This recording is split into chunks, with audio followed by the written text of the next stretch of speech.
दुर्योधन का अंत है।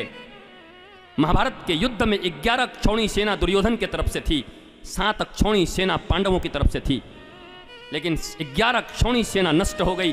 3 लोग केवल बचे थे, कृतवर्मा, कृपाचार्य, अश्वत्थामा, और ये दुर्योधन करा रहा था। केवल 3 लोग बचे थे, कृतवर्मा, कृपाचार्य और अश्वत्थामा।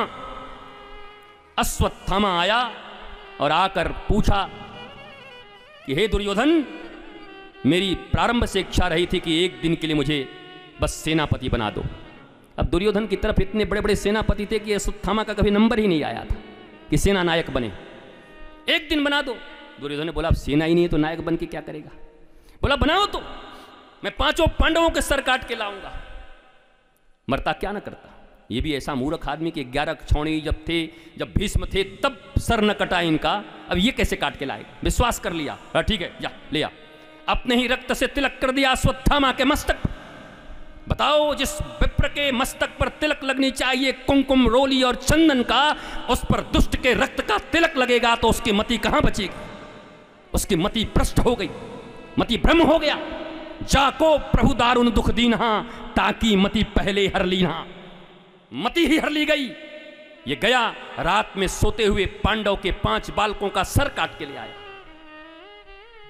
दुर्वासा ऋषि ने दुर्योधन को श्राप दिया था कि जिस दिन तुझे हर्ष और शोक एक साथ होगा उसी दिन तू मरेगा, क्योंकि कपट करके दुर्वासा को भेजा था दुर्योधन ने वो साग खाने के लिए द्रौपदी के यहाँ, युधिष्ठिर के यहाँ। जब ये वनवास में थे तब भेजा था कि जाओ 10,000 शिष्यों के साथ जाकर के बोलना खिलाओ नहीं तो श्राप दे देंगे। दुर्वासा भी दुर्योधन के पक्ष में आ गए थे। आप कितने बड़े भी ऋषि रहो, संत रहो, अगर अधर्म के पक्ष में खड़े हो गए, दुष्टों के पक्ष में खड़े हो गए तो उसकी सजा आपको भी भोगनी पड़ती है। दुर्वासा को कपट के साथ भेजा। दुर्वासा समझ नहीं पाए थे इस बात को। जब समझे तो दुर्वासा ने कहा दुष्ट, तुमने मुझे कृष्ण के विरुद्ध खड़ा कर दिया, पांडवों के विरुद्ध खड़ा कर दिया कपट से। जा तेरी मृत्यु जिस दिन हर्ष और शोक एक साथ होगा उसी समय तू मर जाएगा। जब पांडवों के बच्चों के 5 कटे हुए सर ला करके दिखाया और दुर्योधन ने देखा तो एक बार तो उसको हर्ष हुआ। हर्ष इस बात का हुआ क्या 5 सर ले आया, वाह। और जब सर को देखा तो बोला ये तो उनके बच्चों का है, सोए हुए बच्चों का सर काट के ले आया। भीम का बच्चा भीम की तरह था, अर्जुन का बच्चा अर्जुन की तरह था, युधिष्ठिर का बच्चा युधिष्ठिर की तरह। 5 रात में सो रहे थे। याता ताई गया और सोए हुए बच्चों के सर काट के ले आया। आता ताई बधारहना, सोए हुए शस्त्र रहित और आंख मूंदे हुए की हत्या करना आता ताई की श्रेणी में आता है। पीठ पर वार करना आता ताई की श्रेणी में आता है। धर्म ऐसा कहता है। बोला आता ताई वध के काबिल होते। जब देखा उनको तो पहले खुश हो गया, वाह 5 काट के ले आया। बोला हाँ। जब हटाया पर्दा तो बोला हे भगवान, भतीजों को मार दिया। शोक हुआ, उसी समय उसके प्राण निकल गए। हर्ष और शोक एक साथ हुआ। पापी का अंत हुआ, विनाश हुआ अज्ञानी का। इधर द्रौपदी रोने लगी। पांडव कुल का अंतिम चिराग बुझ गया। और अब क्या करें। अर्जुन ने वहीं पर सौगंध लिया कि इसको लाकर इसके सर काट के इसके खून से तुझे स्नान कराऊंगा। द्रौपदी ने कहा ऐसे ही अब होगा। गए, जाकर पकड़ के लाया अश्वत्थामा को। अश्वत्थामा को पकड़ के बांध के लाया। मार तो रहे थे अर्जुन वहीं पर। 5 के 5 पुत्रों की हत्या कर दी हो जिसने सोते सोते।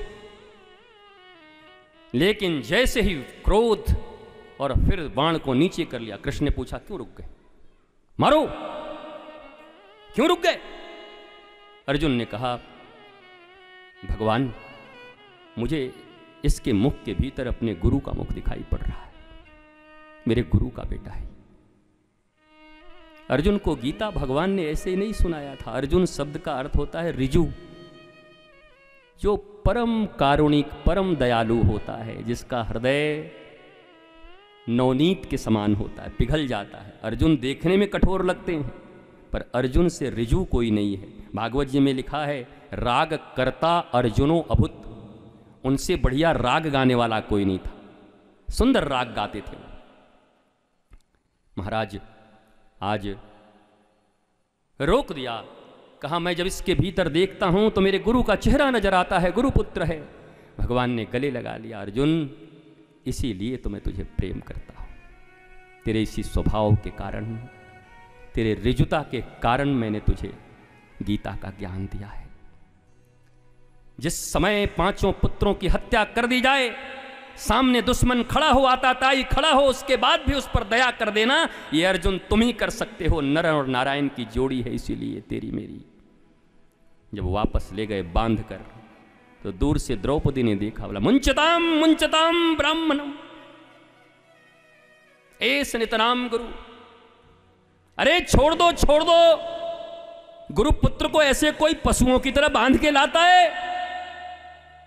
जिस मां के सोते हुए 5 पुत्र रात्रि में काट दिए गए, मार दिए गए, वो मां कहती है छोड़ दो। अरे अर्जुन, आपकी बुद्धि को क्या हो गया? जब कभी गुरुपुत्र आते थे तो आप अपने हाथों को ऐसे लगा देते थे, उनके चरण को नीचे नहीं जाने देते थे। भाला लेकर नकुल सहदेव तुम खड़े हो जाते थे, भीम तुम पंखा करते थे, युधिष्ठिर आप शंख बजाते थे। आज आपको हो क्या गया है? गुरुपुत्र के साथ ऐसे पशुओं की तरह व्यवहार कर रहे हो। द्रौपदी का अर्थ अमर कोश में खोजना, गूगल करना, अमर कोश में द्रौपदी का अर्थ क्या होता है। द्रौपदी ने कहा छोड़ दो इनको। भीम ने कहा नहीं, सजा तो मिलेगा, हम तो महात्मा हैं, हम तो शास्त्र जानते हैं जी। बोला काय को शास्त्र जानते हो? बोला आताताई बधा रहना, जो आताताई होता है उसका वध करना चाहिए। अब भगवान खड़े हैं केशव, बोला बिल्कुल ठीक, भीम भैया बिल्कुल ठीक, दादा ठीक कह रहे हैं, इसका वध होना चाहिए, आताताई बता रहना। तब तक युधिष्ठिर ने कहा अच्छा तो एक बात तो और है, ब्रह्मबंधुर न हंतव्य, गुरुपुत्र विप्र की हत्या नहीं होनी चाहिए। भगवान ने कहा बिल्कुल ठीक, युधिष्ठिर बिल्कुल ठीक कह रहे हैं। भीम ने कहा दोनों ठीक ही कह रहे हैं तो गलत कौन कह रहा है? तुम गलत कह रहे हो क्या? फिर आ गए अपनी पुरानी जगह पे। अरे तुम समाधान कर रहे हो कि शंका पैदा कर रहे हो? गोविंद करना क्या है? भगवान ने इशारा किया अर्जुन को। अश्वत्थामा के मस्तक में एक तिलक था, मणि जिसको कहते हैं, तलवार से उस मणि को निकाला। मणि का अर्थ यहां पर मति दिया गया है, विवेक। बोला तू विवेकहीन हो चुका है, अब मति तेरे पास नहीं रहेगी। ये चौपाई यहां फिट होती है, जाको प्रभु दारुण दुख दीना ताकि मति। कोई मणि नहीं निकाला, प्रभु ने मति निकाल ली। छोड़ो मणि फणी। कितने लोग मणि के चक्कर में पड़े, जिंदगी खराब हो गई इनकी। पाताल कोहड़ा, ब्रिटिश बोतल, हनुमानी पाई, कितनों की जिंदगी खराब हो गई बचपन से इसी में कि 1 करोड़ मिलेगा अगर ये पाताली कोहड़ा मिल गया तो। एक कहे कि जो बोतल में चावल पकड़ ले उसका 5 करोड़ मिलेगा। बोतल की जिंदगी बोतलानंद गिरधारी को होगी बेचारी की, पूरा जिंदगी खत्म हो गया इसका, कहीं कुछ नहीं मिला। महाराज मति छीन लिया भगवान ने, और जब मति मारी गई तो अब उत्तरा के गर्भ में पल रहे परीक्षित को उसने ब्रह्मास्त्र से मार दिया। और उत्तरा दौड़ी दौड़ी आई और श्री कृष्ण के चरणों में गिर गई। सास खड़ी थी द्रौपदी, ददिया सास खड़ी थी कुंती, ससुर खड़े थे, परिवार खड़ा था। कोई भी घर की बहू अगर उसके ऊपर कोई संकट आवे तो पहले सास के पास जावेगी, ससुर के पास जावेगी। ये तो द्वारिकाधीश हैं दूर के, पर उसने किसी को देखा नहीं। नारी नारी की बात नारी को ही करेगी। ऊपर से गर्भवती है, कोई बात हुई, तकलीफ हुई, दौड़ते हुए आई, पाही पाही, रक्षा करो कृष्ण। भगवान ने कहा रक्षा तो तेरी हो गई, पर एक बात बता, तू न अपने ससुर के पास गई, न सास के पास गई, न उनके पास, मेरे पास कैसे आ गई? बोला मेरी सास ने मुझे एक बात सिखाई थी, द्रौपदी ने। जब भरी सभा में उनकी साड़ी उतारी जा रही थी, चीरहरण किया जा रहा था, तो वो भी उचक उचक के देख रहे थे, कभी दादा भीष्म की ओर, कभी द्रोण की ओर, कभी 5-5 पति की ओर। एक कई पति जिनका होता है उनका तो इतना नहीं देखते, नक्शा कैसा बना रहता है, हमारे पति सेठ चंदूलाल हैं। और जिसके 5-5 हों, अर्जुन, भीम, नकुल, सहदेव, युधिष्ठिर, कभी उनको देखती, कभी उनको देखती, कभी द्रौपदी गांधारी को चिल्लाती, ओ मां पट्टी बांध रखा है, सुनाई भी नहीं पड़ता क्या? ओ बाबा तुम्हारी बहू के प्रतिष्ठा लिए जा रहे हैं। पर कोई नहीं आता, मुख झुकाए खड़े हैं। एक रिक्शे वाला भी होता तो अपनी पत्नी के लिए दौड़ जाता, साहब अर्जुन, भीम, नकुल, सहदेव, युधिष्ठिर, कोई नहीं आ रहा। अब अंतिम गांठ बची थी, और अंतिम गांठ जैसे ही बची, द्रौपदी को लगा अब तो न बचेगा, ऐसे भी जाने वाला है। दोनों हाथ उठाकर, हे द्वारिका वासिन गोविंद। और उसके बाद तो सारी है कि नारी है कि नारी बिच सारी है कि सारी है कि नारी है। फिर किसकी मैया के लाल की हिम्मत हो गोविंद पुकारने के बाद किसी को कोई नंगा कर सके। गोविंद तो नंगों को वस्त्र दे देता है, ज्ञान दे देता है, बचा लिया। इसको बोलते हैं स्वसमर्पण और सर्वसमर्पण। जब तक अन्य पर भरोसा होगा तब तक अनन्यता नहीं आएगी जिंदगी में।